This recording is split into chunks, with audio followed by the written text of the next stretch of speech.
All right, so we'd like to welcome you back to the Barber Biz Podcast, your home for our industry's top businessmen and women. Again, I'm your host, Dan Brown, and today's guest, fresh off a plane from China. The YouTube page, you look at it, it will say My Barber Life, where it really chronicles a lot of the different things that go on in his shop, as well as some of the other ventures that he has. Tune45.com. Headlines Barbershop, where when I looked, it said they had 6 different locations. So, with that, we'd like to welcome Chris Bossio. At Bossio Cuts is his Instagram. Chris, glad to have you. Thanks, man. Thanks for having me. Glad to be here. Absolutely, absolutely. And just to kind of give like a little bit of background, I actually reached out to Chris a little while back because in my classroom, I actually use some of his videos as tutorials for my students, which is very rare.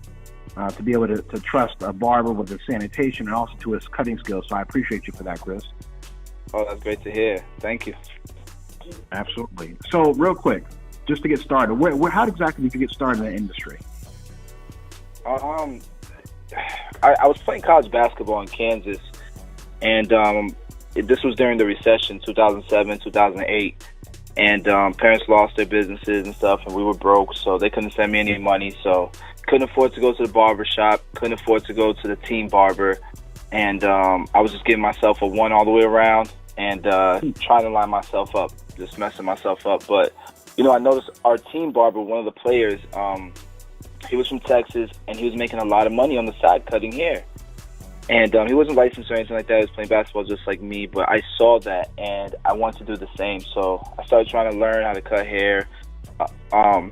Eventually, I ended up moving back home, and I wanted to go to school, but I had to sit out a year.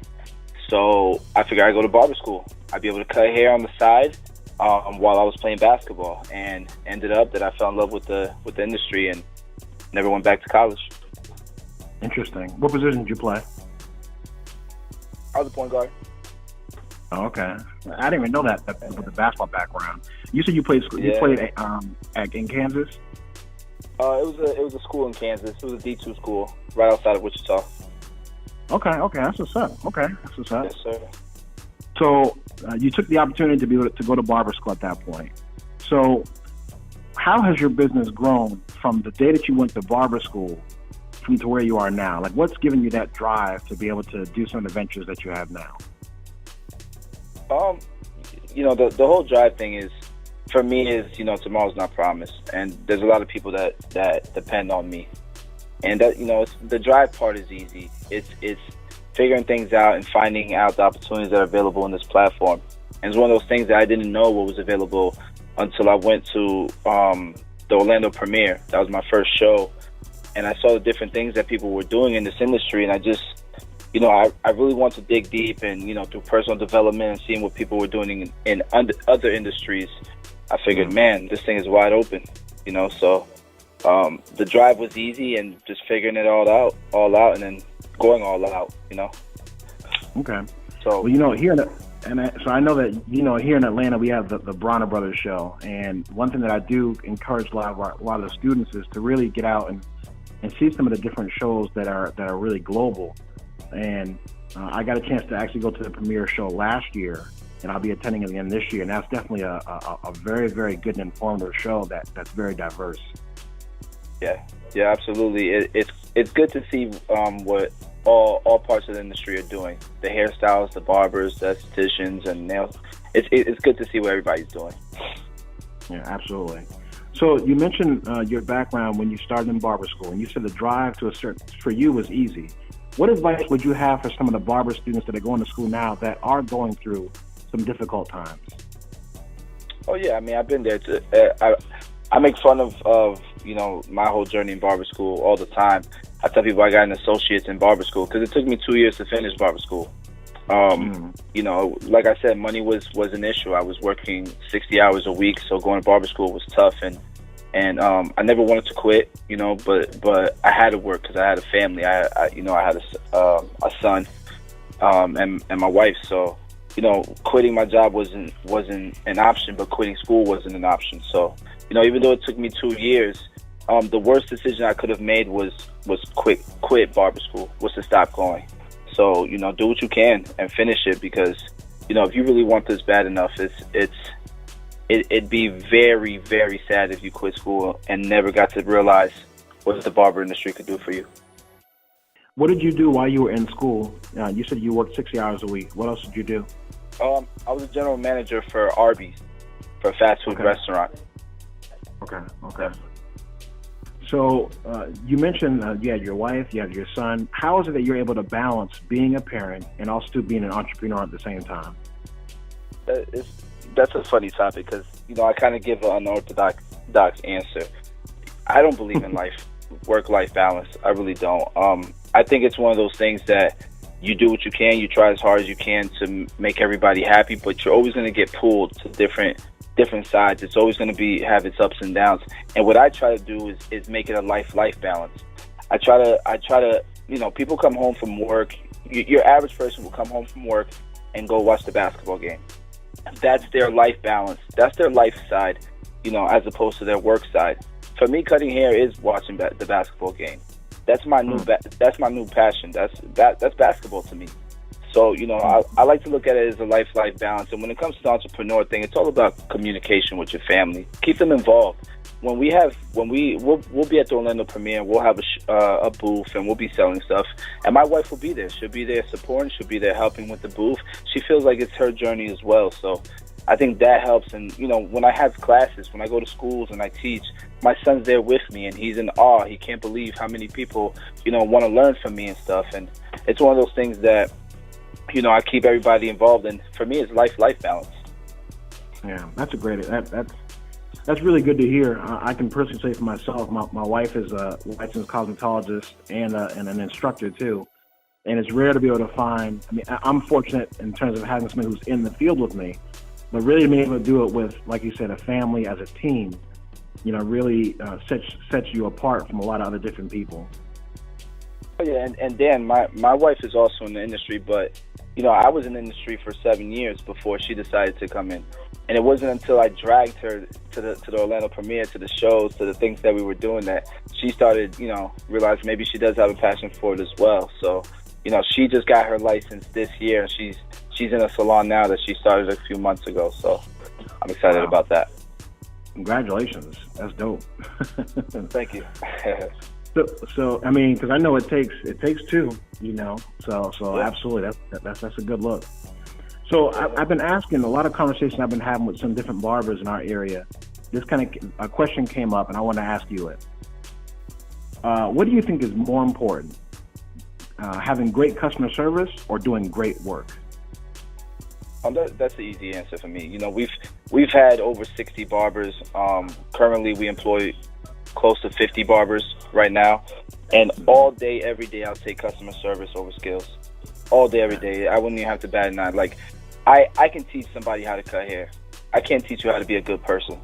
I can't teach you how to care about your clients and care for people and stuff. That's just, customer service is everything. That's what, you can't run. We're opening our 7th location in July, and you can't run seven barbershops by yourself. You got to have good people around you. You got to have a great team.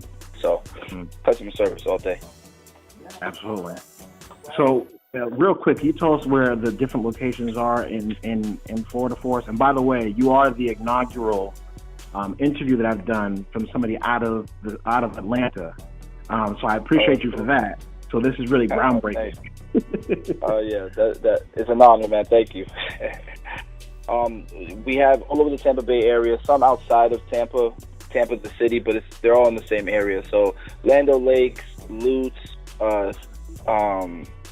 New Tampa, Carrollwood, Brandon is opening in July, Gibsonton, and St. Pete. Those are our locations. Wow. Congratulations. Thank you. So what are some of the goals that you have going forward? I want to push the envelope. I think, right now I'm putting all of my resources into Tomb 45 at the moment. It's something that I've grown to have a lot of passion about. It wasn't supposed to be this successful this quickly. We haven't even been in existence a year yet. And it's been amazing, the response we've gotten. And it's just one of those things I really want to build. I want to be the Redken of the barber industry. I want to be the L'Oreal. So that's the vision, that's the goal with Tomb 45, and that's what I've been pushing the most as of right now. So we'll be bringing in more products into the line, different SKUs and stuff, and just building the company. Okay. All right. So we just got a couple more questions, and we're gonna let you go. So where do you see the industry headed going forward? There's been some states said they talked about deregularizing the practice of barbering and the profession of barbering. But we've also seen an uptick in a lot of different areas of our profession. So where do you see the industry going forward? I think a lot of new leaders are going to pop up. I think it's really cool to be a barber right now, where it wasn't where I started. When I started, my dad told my family I was an engineer. He wouldn't tell them I was a barber. But now he's proud that his son's a barber, and I think it's becoming cool to be a barber. And I could definitely see, especially the new generation, with people like you, Dan, who are mentoring a lot of these young guys coming up.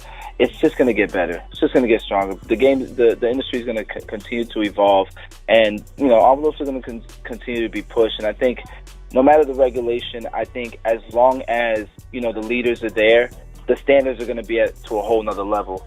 So I can see, my thing is, like, right now, I look at all the companies in, like, for example, the cosmetology industry with Redken, with Paul Mitchell's, and these are multi-billion-dollar companies. I don't know of one in the barber industry. Yeah. So I'm thinking big, man. I want to see the first billion-dollar company in the barber industry, and I think once the first one's there, that's just gonna continue to grow. And people like the Orlando Premiere, those shows, they're calling barber companies. They're calling us. They want us there. They see that there's a future in the industry, and they're paying attention. So, I see a lot of good things in the industry. So with that being the case, right, with that vision that you have, then I got to bring it back to where I first met you online, I guess you could say. Why do all the videos? Why do all the tutorials if you're working on the shops and you're working on so many other different ventures? Like, why still do those? Because that's what started it all.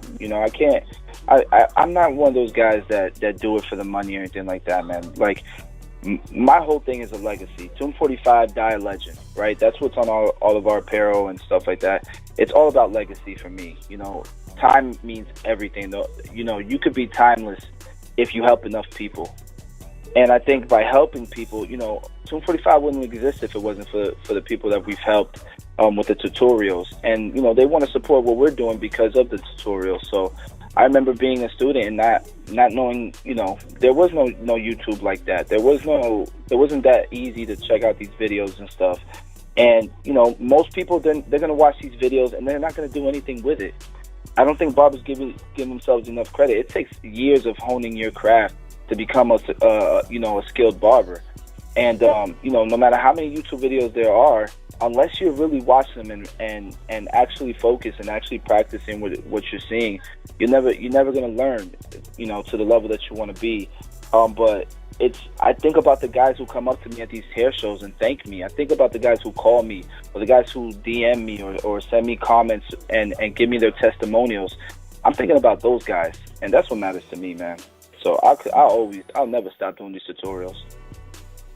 Yeah, we definitely need them. So I got one last question in terms of your business.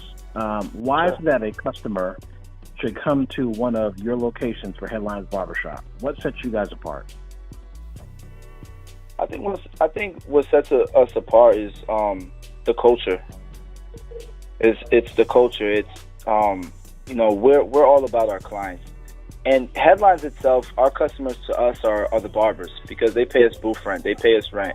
So they're our customers, but we hire good people, so it just trickles down. And the customers see that. They see that everybody's happy. They see that we're a family. We're just a big family. And we're all family men ourselves. So we don't have music.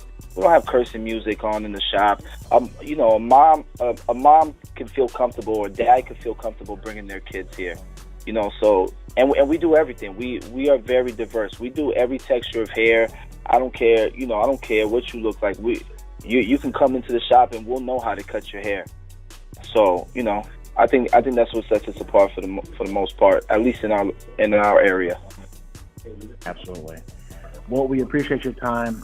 Like I said, I'm very, very grateful for you to be able to take out some time from your day at the end of your day to be able to speak with us. And there's going to be a lot of different people that will be reached worldwide in terms of being able to listen to this podcast.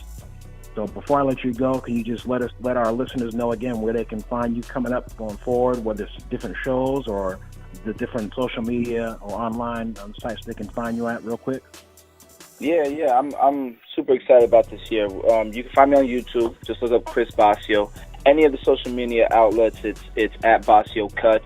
I'll be at the Orlando premiere this year. I'll actually be at a show in Romania. So if you're in Europe, I'll be there teaching. Moscow is coming up. So if you're in Moscow, that's around July that I'll be there. So I'm just, it's crazy how many people are calling from all over the world who want to grow the industry in that part of the world. So I'm excited about that. And, if you want to see, in the future, anything else that gets posted as far as shows and classes and stuff, you could just follow me at one of the social media outlets. And I'm always letting everybody know, communicating with everybody. So thank you, Dan. Yeah, man, absolutely. I always tell the students that barber pole is worldwide. No matter where you go, when you see that barber pole, then you're right at home in our culture. And we appreciate your time.